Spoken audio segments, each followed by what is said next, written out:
Ibu Umi ya?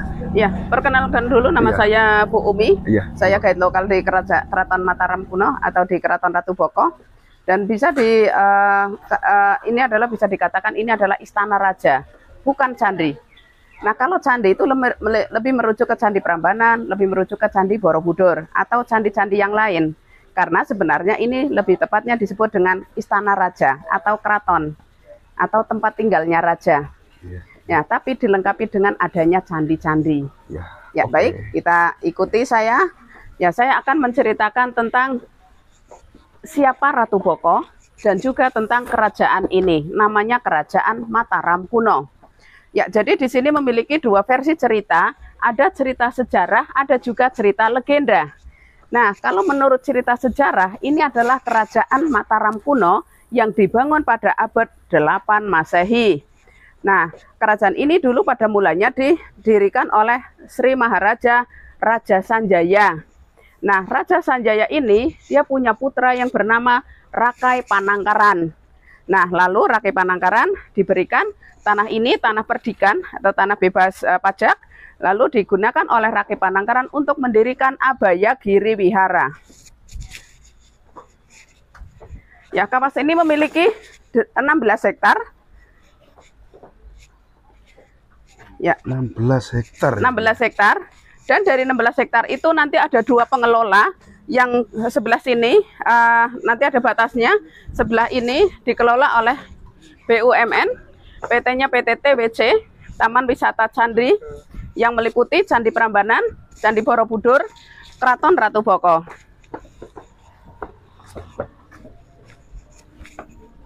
Ya. Ya, pemandangan di sana bagus.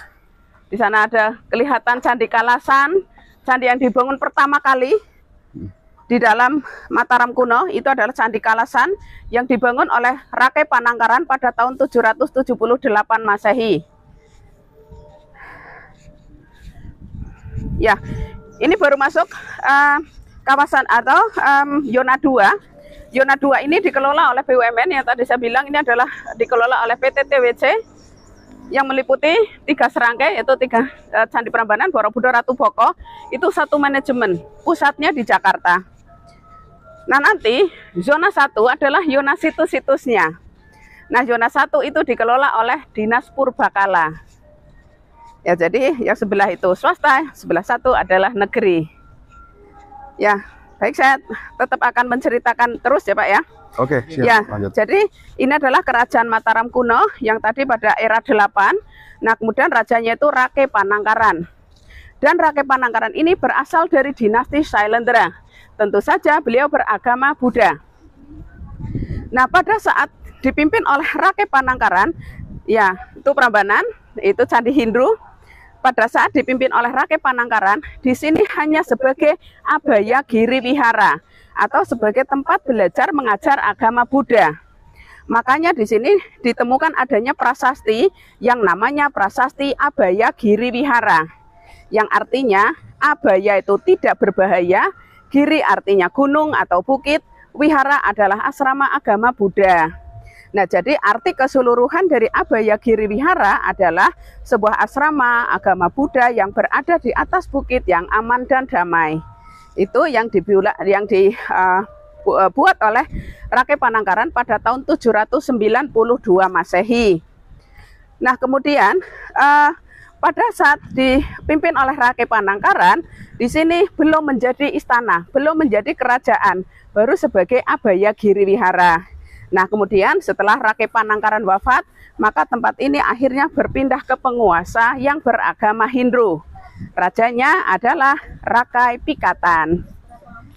Nah, kemudian pada saat dipimpin oleh agama Hindu, lalu situs-situs ini dibangun kembali. Nah, ditambah, bukan dibangun kembali, ditambah lagi yang bernuansa Hindu. Contohnya nanti ada Gapura. Nah, Gapura itu merupakan pintu masuk. Ada Gapura 1, ada Gapura kedua. Nah, Gapura ini bercorak Hindu. Apa sih yang membedakan antara bangunan Buddha dan Hindu? Nah, bedanya itu pada ujungnya, pada pucuknya Gapura. Kalau pucuknya lancip seperti itu namanya ratna atau mutiara. Nah, ini adalah lambang suci. Nah, tapi kalau untuk agama Buddha, pasti di atasnya itu stupa. Ya, kita masih di zona 2. Baik, ya. Ya, terus ini benteng-benteng ini dulu pernah runtuh dan ini sudah mengalami restorasi. Nah, restorasi ini kerajaan ini dibangun setelah ditemukan oleh Van Bohels dari Belanda pada tahun 1790. Itu ditemukan pertama kali oleh Belanda pada tahun 1790. Namanya Van Bohels. Nah, setelah ditemukan, nanti ada penelitian. Nah, lalu disimpulkan bahwa ini adalah disebut dengan Istana Raja dan ditulis di dalam buku History of Ratu Boko. Nah, dari mana nih kata-kata Ratu Boko atau legenda Ratu Boko? Nah, legenda Ratu Boko ini berasal dari cerita masyarakat setempat. Ambil kiri aja. Ya. Ambil kiri. Oh ya, ini adalah dulu talut. Ini dulu ada air-airnya. Nah, kenapa ini tidak boleh diinjak? Karena salah satu alasannya ini adalah batunya batu putih nih, Om. Batunya putih. Nah, batu putih ini berasal dari tebing-tebing sini saja. Dan memang ini adalah wilayah cagar budaya dan harus dijaga kelestariannya. Nah, tidak boleh diinjak karena ini adalah nanti rapuh. Batunya ini mudah sekali rusak. Nah, seandainya tiap hari diinjak nanti lama-lama rusak habis. Nah, kerajaan ini pada saat dipimpin oleh agama Hindu yang raja terakhir yaitu rajanya Empu Sendok, maka Gunung Merapi sudah akan meletus. Maka Empu Sendok mempersiapkan untuk memindahkan kerajaan ini ke Jawa Timur. Nah, kemudian setelah Empu Sendok mempersiapkan di Jawa Timur, lalu kerajaan ini berangsur-angsur dipindahkan secara bertahap. Lalu terjadi Gunung Merapi itu meletus pada tahun 1006. Gunung Merapi benar-benar meletus yang sangat dahsyat. Nah, maka dari itu kerajaan ini dan seluruh candi-candi di Jogja itu sudah rusak parah. Sehingga kerajaan ini sudah terbengkalai begitu saja sampai diketemukan kembali tadi pada tahun 1790. Nah, kemudian setelah pada saat di sini terbengkalai 800 tahun karena rentang waktunya kejadian ini dari abad 10 Gunung Merapinya meletus lalu ditinggalkan oleh agama Hindu Buddha. Nah, baru ketemu lagi tahun 1790. Ini artinya 800 tahun kemudian ini berarti sudah tidak terurus ya. Terbengkalai begitu saja, maka kerajaan ini sudah banyak kehilangan batu-batu. Nah, batunya bisa hilangnya bisa diambil oleh masyarakat, bisa pecah, bisa terpendam. Nah, tapi kalau untuk terpendam ini kemungkinan kecil karena dulu sudah ada namanya ekskavasi. Oke. Ya, ini adalah bangunan utama, ini adalah gapura utama. Nah, setiap gapura ini dijaga oleh kala. Nah, kanan kiri ini adalah kala. Ya. Kanan kiri kala dan kala ini namanya kalau orang Jawa bilang ini tolak bala ya. Bedoro Kolo. Ya, kita lewat kanan. Kanan, oke. Ya. Ceruh. Untung stabil. Ya. Ya, ini adalah gapura bercorak Hindu. Nah, bedanya itu ya, Om ya. Pucuk ya. Oh, ujungnya ya. Ujungnya ini namanya ratna atau mutiara. Nah, kemudian ini adalah batu asli. Usianya sampai sekarang ini sekitar 1200 tahun. Ini dari abad 9. Dan batu ini adalah batu putih. Batu putih ini berasal dari tebing-tebing sini saja. Jenis kars dulu ya. Iya, batu Andesit apa kars? ini batu andesit yang itu kars. Ya. Ini adalah batu andesit yang berasal dari Gunung Merapi. Yang ini adalah usianya sudah 1300 tahun. Ini dari abad 8 batu asli sejak zaman kerajaan, tapi ini sudah dipasang kembali. Nah, ini adalah batu baru, meskipun hampir sama. Nah, batu baru ini usianya sudah 1000 tahun lebih. Ini dari tahun 1000, ini dari tahun 800, ini tahun 1000. Oke, next. Next. Wow. Masya Allah. Benar-benar kerajaan kan? Banyak dayang-dayang. Oke, nah di sebelah sana ini bangunan Hindu lagi. Ini namanya itu adalah candi pembakaran, Om. Candi pembakaran. Candi pembakaran. Nah, candi pembakaran ini adalah untuk upacara api suci agama Hindu atau upacara menyembah dewa api. Nah, jadi yang dibakar bukan manusia, tapi ini adalah kayu yang harum-harum. Seperti kayu cendana, kayu gaharu, gitu. Nah, jadi yang boleh naik ke atas itu dulunya itu hanya kaum Brahmana saja. Sedangkan kaum kesatria, kaum Wesa, kaum Sudra cukup menyaksikan dari bawah saja. Karena tidak sembarang orang bisa masuk sana. Karena tempat sana itu tempat yang sakral ya. Nah, kemudian di sana itu ada sumur suci. Kita ke sumur suci. Oke.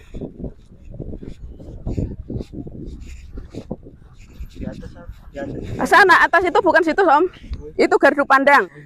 Ya, ini alon-alon karena ini Alon-alon. agak rapuh, jadi kita bisa ke sini. Kita ke sana. Kita lihat sumur suci dulu Oke. dong. Iki loh sumurnya. Ya. Nah, inilah sumur suci dan di sana itu adalah tandon air atau tandon air ini adalah tempat penampungan air hujan. Nah, sumur suci ini dulu ditemukan pada tahun 1960. Ini adalah bangunan Hindu. Nah, sumur suci ini dalamnya 5 meter dan airnya dulu sebenarnya terpisah, tapi gara-gara ini ketemu ini sudah seperti ini ya, sudah ini ala kadarnya saja. Jadi airnya ini dulu digunakan setahun sekali untuk upacara Tawur Agung atau upacara sehari sebelum hari Nyepi.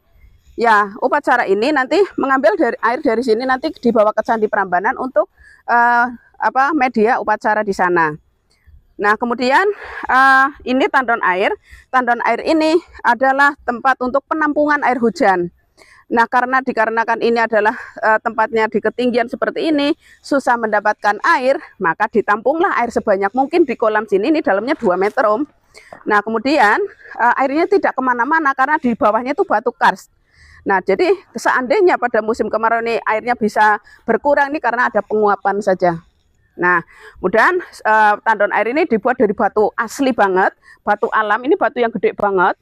Terus mungkin pada zaman dulu seperti apa caranya, mungkin kalau zaman saya cerita ini paling dengan pahat, tapi kalau pahat itu sangat sederhana karena ini yang dibangun adalah banyak. Nah, kemudian pagar kolam ini dipagari dengan menggunakan batu-batu yang di sana. Nah, ketika Gunung Merapi tahun 1006 meletus, terjadi gempa bumi yang sangat dahsyat sehingga batu-batu yang dulunya pagar keliling lalu ambruk ke dalam kolam semua dan terendam sampai 1000 tahun lebih. Nah, karena kelamaan terendam di dalam air, maka batu-batu karst itu batunya itu mudah rusak, batunya mudah keropos, sehingga susah dikenali lingga dan yoninya. Nah, oleh karena itu, yang di sana sedang mencari jodoh ini, Bapak. Nah, iya, di sana itu sedang lagi ada namanya dikerjakan oleh tim ekskavasi dan tim Zuker. Nah, tim ekskavasi yang mencari batu, siap. Panas. Ya, jadi ini sedang mengalami, sedang lagi ada susun coba. Ya, batu-batu ini nanti ada namanya lingga dan yoni. Ini lagi cari-cari jodoh. Oke, ini kita di depan ini namanya garis takikan. Ini pun untuk penguncian. Ini juga takikan. Ini semuanya adalah batu baru, batu pengganti dari batu lama yang hilang. Sana ini semuanya batu baru. Nah, ini batu asli nih, Om. Ini asli ya. Nah, yang baru kan garisnya masih utuh. Ya, ini asli, ini asli. Nah, batu asli ini bisa membedakan kalau ini baru lagi. Nah, terus di sana kita nanti ada melihat yoni. Kita cari yoni. Yoni ini yang lubang tengah kecil. Sini susah sih ya yoni ini. Kalau di sana nanti jelas-jelas. Sebenarnya yoni kayak gini nih, Pak. Ini ya. Ya, cuma ini kayaknya yoninya kurang sempurna. Nah, di sana tuh ada yoni. Nah, jelempet itu sana. Lempet ya, Bu ya? Ya, iya jelempet memang. Nah, ini yoni ini isin ya. Nah, ini yoninya. Oke. Nah, kita mau cari si lingga. Lingga nih endi kiling. Halo lingga. Ya.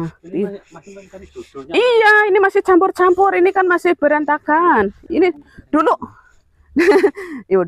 dulu asal nyampur saja. Nah, ini yoni juga, ini yoni tapi linggane endi yo? Ah, ini kok wedok kabeh. Oh iya nih wedokan kabeh iki. Nah, itu kan banyak bolong-bolong. Coba kita ke sini, Pak.